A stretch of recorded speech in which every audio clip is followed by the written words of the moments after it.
Assalamu alaikum everyone, how are you guys doing?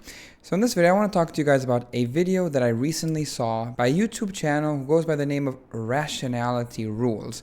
Now this is an atheist YouTube channel, and in this video titled Why God Got It Wrong, A'udhu Billah, the case for atheism, this Rationality Rules YouTube channel makes a case for atheism. Well, more of a case against theism. He doesn't really argue much for atheistic worldview. And in this video, I want to go over the three main arguments that he makes in this video. And I want to show you guys why these arguments that are commonly made amongst internet atheists are really weak and opposing to what his YouTube channel's name actually is, are actually very irrational and not rational. So let's begin. So the first argument that he makes is what he calls mass extinctions, and I'll let the clip play for you guys. The other billions upon billions of planets that I just mentioned. We cannot conceive of the suffering that's happened on Earth, let alone in the vast cosmos. But when you contemplate this vast, indifferent universe, when you contemplate these mind-breaking facts, rest assured, we're told, for apparently this is all designed with us in mind, because Genesis insists that it is. The Grand Cathedral was built with us mice to eat from its corners. He also built the best of all possible worlds. Important thing to note, for if God is all good, then he would want to create the best of all possible worlds, and if he is all great, then he would have done so. So in all this vastness, in all this suffering, in all this redundancy, this is the best that God could do. So essentially, the argument that he's making, well, he's not really making an argument if you really watch the video. So a summarized version of what he's saying in this portion of the video is that there's been a lot of animals, a lot of different species in the world, and like whatever he says, 99% of them have gone extinct. The dinosaurs have gone away, the dodo birds, you name it. A great amount of animals and species have gone extinct. Then at the end he says, God is all good. And if God is all good, the best possible good, then he would make the best of all possible worlds, and this is the best of all possible worlds. And that's it. Doesn't really bring about a conclusion to his argument.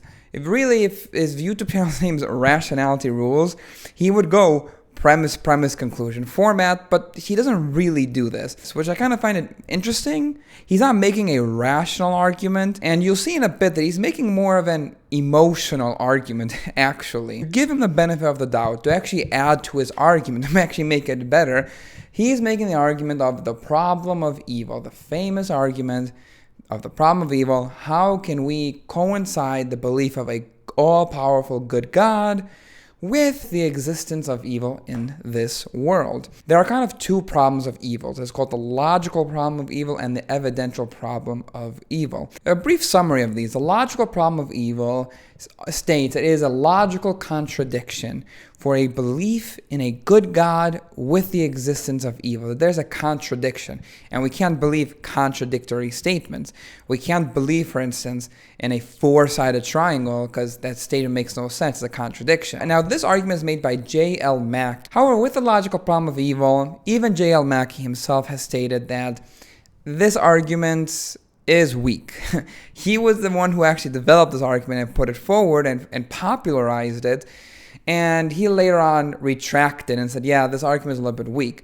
There are many ways to argue for the belief in a good God with the existence of evil. And there's no contradiction to that. We cannot, indeed, take the problem of evil as a conclusive disproof of traditional theism. There may be some way of adjusting these certain concepts of theism, which avoids an internal contradiction without giving up anything essential to theism. This is made in J.L. Mackey's The Miracle of Theism. This was published a year after his death, so his last book that he wrote. And in this book, he talks about the problem of evil. And as you guys saw right here, he concludes that there are ways to solve the logical problem of evil. Now, in this book, he does go against certain theodicies, saying that they're not that convincing, but the point still stands that even J.L. Mackey, the one who set out the argument a long time ago, concludes that there are ways to deal with a logical problem of evil. However, the problem of evil argument that many atheists use is the evidential problem of evil. The evidential problem of evil is saying we see a lot of evil in the world. It's not showing a contradiction per se to God. However, because of how much evil there is in the world, it steers us towards a direction that there might not be a God. That because of all this evil, the existence of a good God is less likely than the non-existence of a God. So it's more likely that there's no God due to the evil in this world. While Mr. Rationality Rules doesn't really state which one he's proposing, it doesn't seem pretty clear as doing an evidential problem of evil argument. And the question that I have, and this is something I have for many online atheists when they discuss the problem of evil, is what's evil? This may seem trivial, but bear with me for a second. If an atheist is saying the problem of evil poses a problem for the existence of a good God, I cannot believe in a good God because of the problem of evil. The question that I have the right to ask is, well, what is evil? What are you basing evil on? What are you basing your claim of evil to go against the belief of a good God? Are you using what, let's say, the Islamic form of evil is, which I don't think Rationality Rules really knows, or are you basing it on a subjective criteria of what evil is? Maybe a utilitarian form of evil, maybe looking at just pain and suffering as a definition of evil for you, or are you looking at it, or is there like an objective take? Are you a moral realist, saying that objective morality exists and this is objectively evil? In this video, Rationality Rules does not really give this description. And frankly, many online atheists don't go about defining what evil is. And I think that's a huge issue. If you're going to make a claim that your belief is wrong because of X, and you don't even define what X is, then that's a pretty big problem.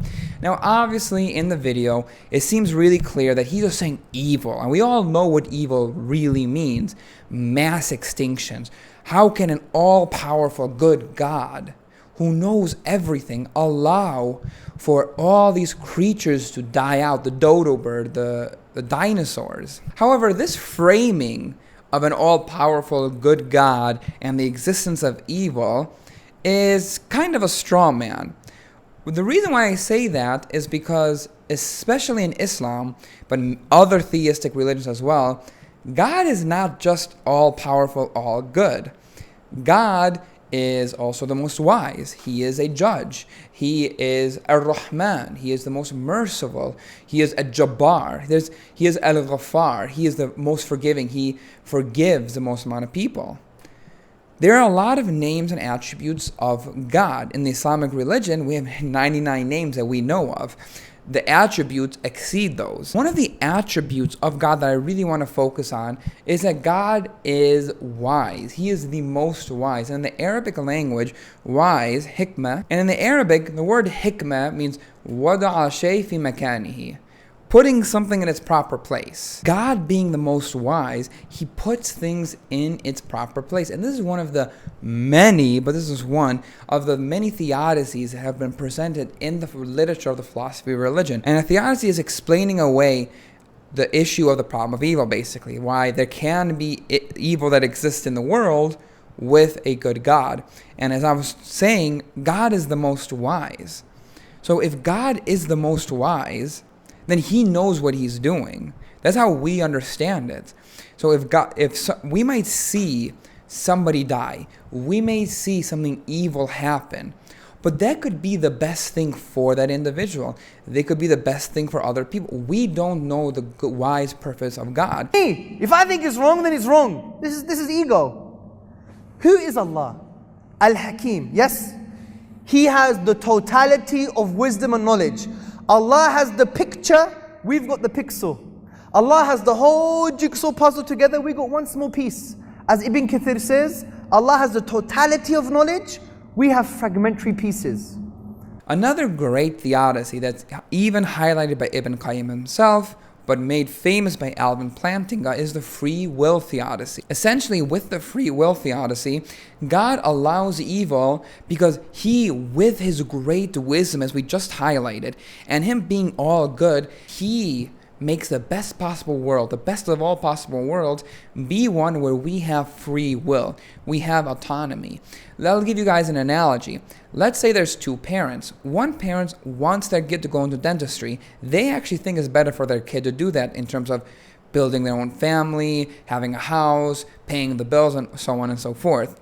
However, the kid wants to go into the liberal arts. He wants to be a theologian, let's say. Parent one, both parents want this for their kids. Parent one says, I'd rather have my kid have their own autonomy, even if it means he might have a harder life. Let's look at parent number two. What parent number two is, parent number two, instead of allowing the kid to have his own autonomy, he forces his kid to go into dentistry or computer science. He forces him to stay so many long years studying the stuff that he doesn't want to study. And the parent can say, well, this is for the better good. But it hurts the child. The child is affected by it. We would all assume that the second parent's actually worse. Actually, many of us will go like, hey, you're not doing a good job as a parent. At a certain age, the kid has to decide what he wants to do. He has his own autonomy. And we would prefer the first parent over the second parent, even though there might be more heartbreak, even though there might be more difficulty with the first parent allowing their kid to go the way that they want to, having their own autonomy. And this is the free will theodicy in a nutshell. God allows us to have free will, and we might abuse it. We might do some stuff wrong. There might be pain and suffering involved, but once again, this is a greater good. This greater good of us having free will, us working our way to go into paradise, us being able to see a poor person and freely give them money or freely aid them, that's the greater good. To summarize, rationality rules, the first argument he makes falls because, first off, he's not really making an argument. He's just stating fact. He's not making a rational premise, conclusion argument.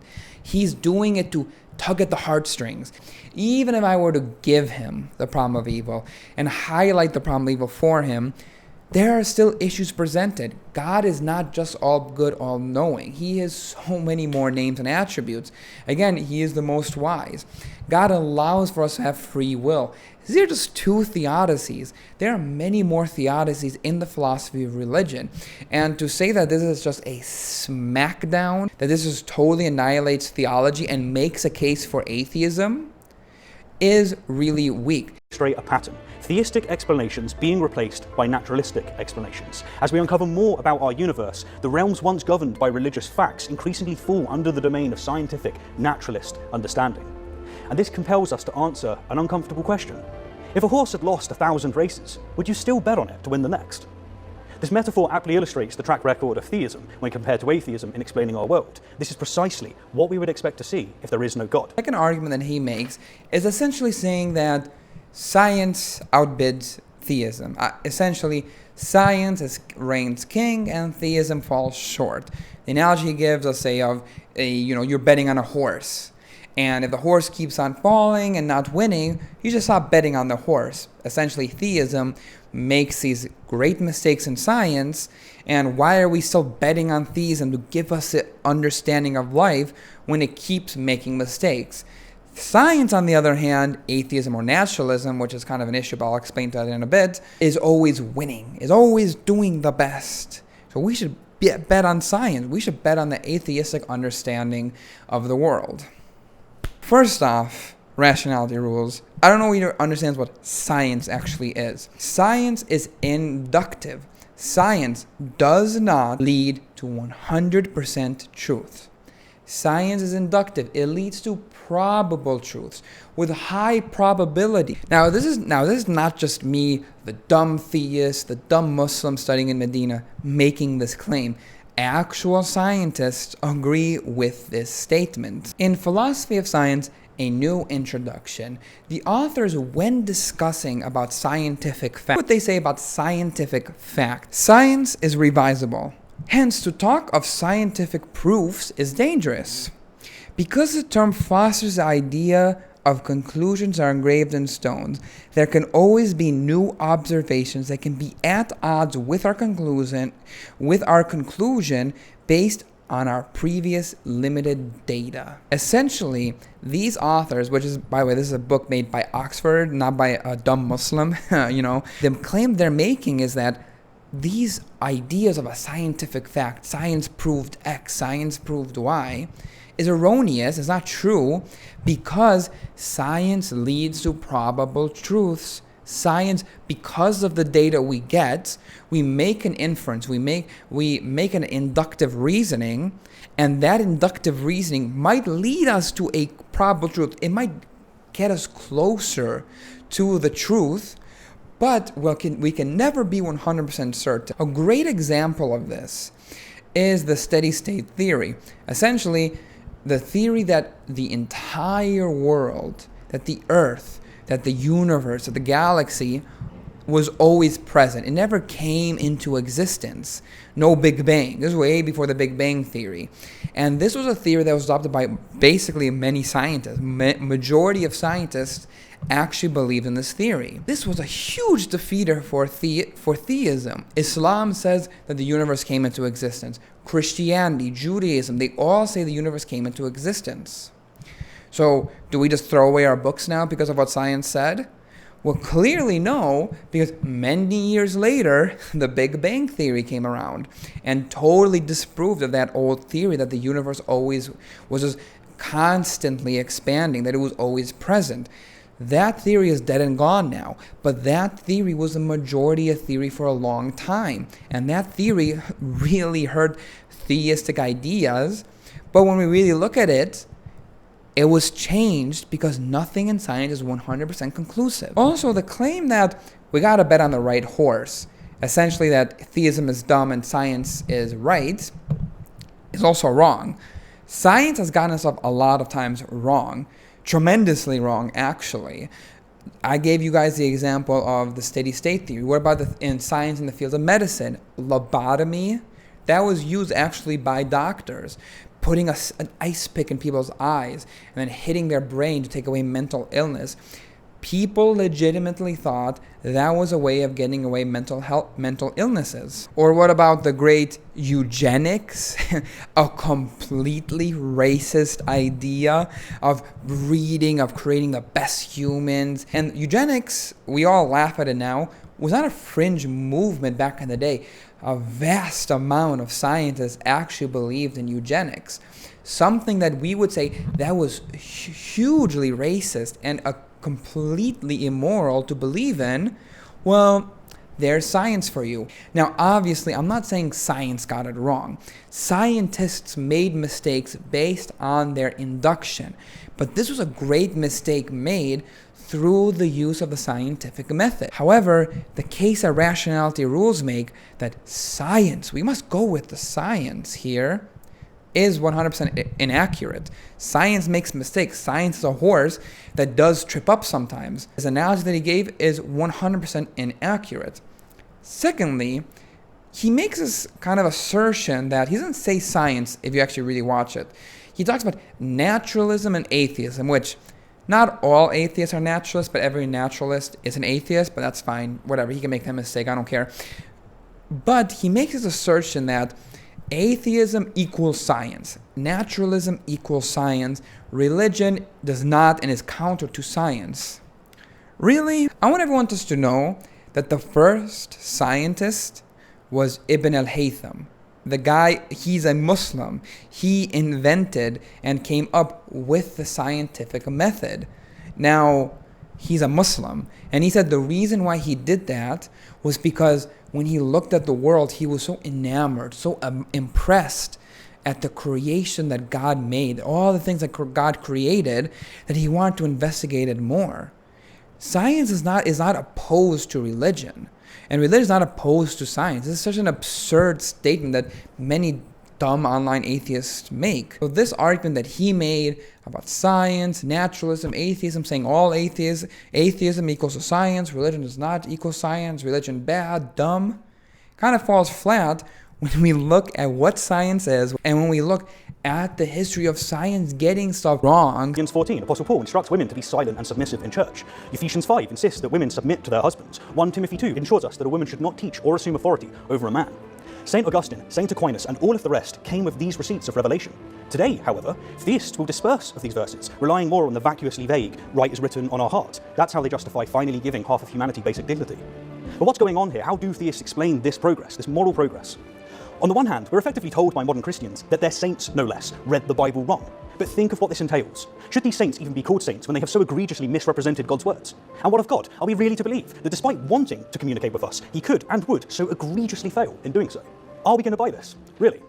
That an all-powerful God failed so abysmally to communicate with his saints that they expressed evil in his name? I don't buy it. But on the other hand, modern theists address this moral fluidity by saying that our ancestors lived in a different time. But think of what this entails. Theists insist that there are universal, objective moral laws. But what good are these laws if they are subject to time and socio-economic circumstances?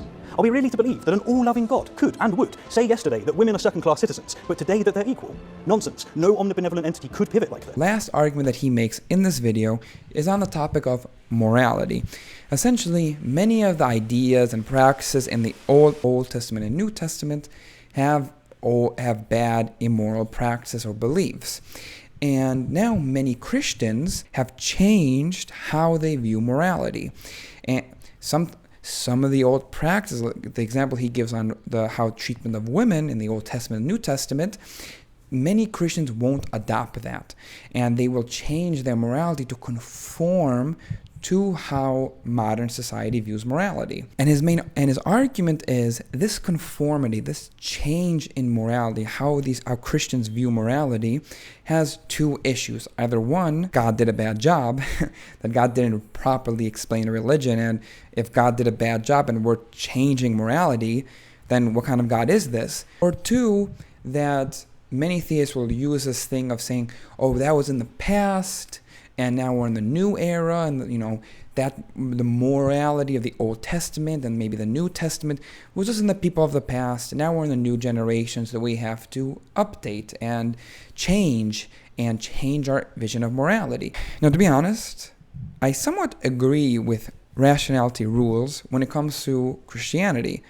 Many Christians have changed their perspectives on religion. He gave the example of the Pope when it came to homosexuality.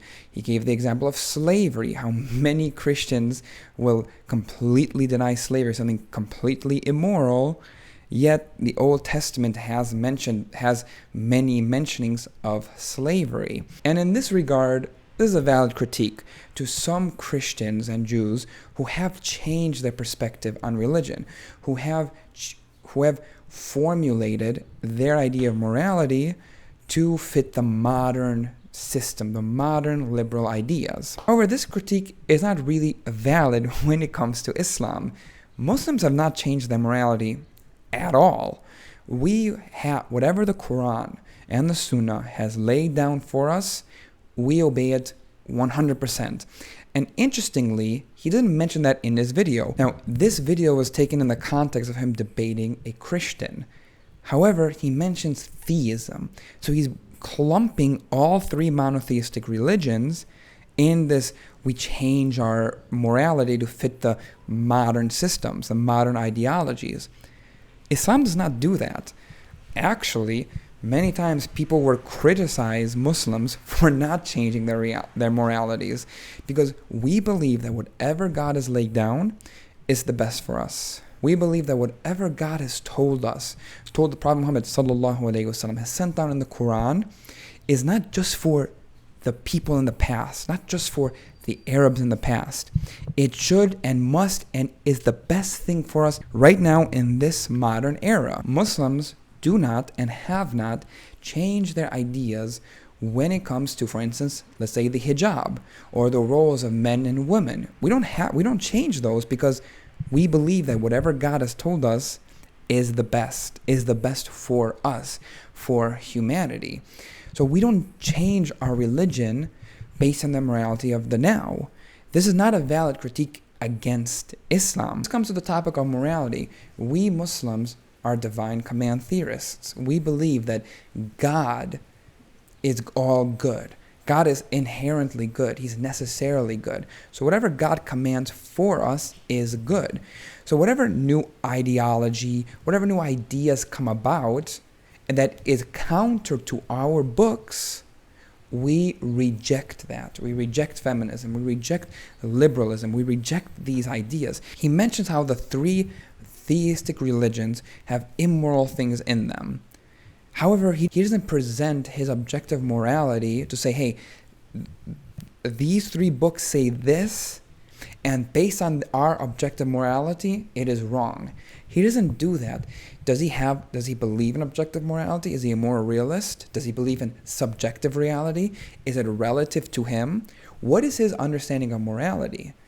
We don't accept that what the Quran and Sunnah say is immoral. Now, some atheists online might be typing right now in the comment section, but the Quran says blah, blah, blah, blah. Can't just state something that you emotionally feel is wrong. Prove to me, an online atheist, that what the Quran and Sunnah are saying is immoral. Don't say, I feel. Don't say, well, obviously people don't do this anymore. No, I don't want that. What is your objective morality? What is your objective basis to go against what the Quran and Sunnah say? And many times the online atheist won't present this. Rationality Rules didn't defend any version of morality. He didn't say, hey, this is my objective morality. I'm going to prove to you why it's right. And then I'm going to show you why Islam is wrong, or why theism is wrong. He doesn't do that. He just states that, oh, they have immoral things. He cites an example, doesn't prove why those are immoral, and then goes about saying how we changed our religion. Yeah, maybe those things are immoral in Christianity and Judaism. I don't believe in those. I believe that some of the stuff that those books have are immoral. But I have an objective basis for mine. I have the Quran and Sunnah. What is your online atheist? What is your objective morality? What is your idea of morality that goes against mine, that you can say, hey, because the Quran and Sunnah say this, your religion is wrong? Until Mr. Rationality Rules provides that, and he doesn't have this just general idea of, progressivism, this new idea of like whatever modern society says of women, of men, we have to accept it. That's just very broad, and that doesn't really give us a grounding of morality. If he doesn't present that, then this critique, of theism being bad and immoral, is relative, and it doesn't really pose a challenge to us. To conclude this video, this individual, Rationality Rules, in this video made a lot of irrational arguments. And frankly, he made a lot of arguments that were just based on emotions, trying to, woo the crowds, trying to woo his own audience, trying to gain his own audience there. But in terms of actually making a case for atheism, he's done a really bad job. He's not really making any good arguments. He's making emotional arguments, which goes 100% counter to his own YouTube name. I hope you guys enjoyed this video, and I'll see you guys next time. Assalamu alaikum.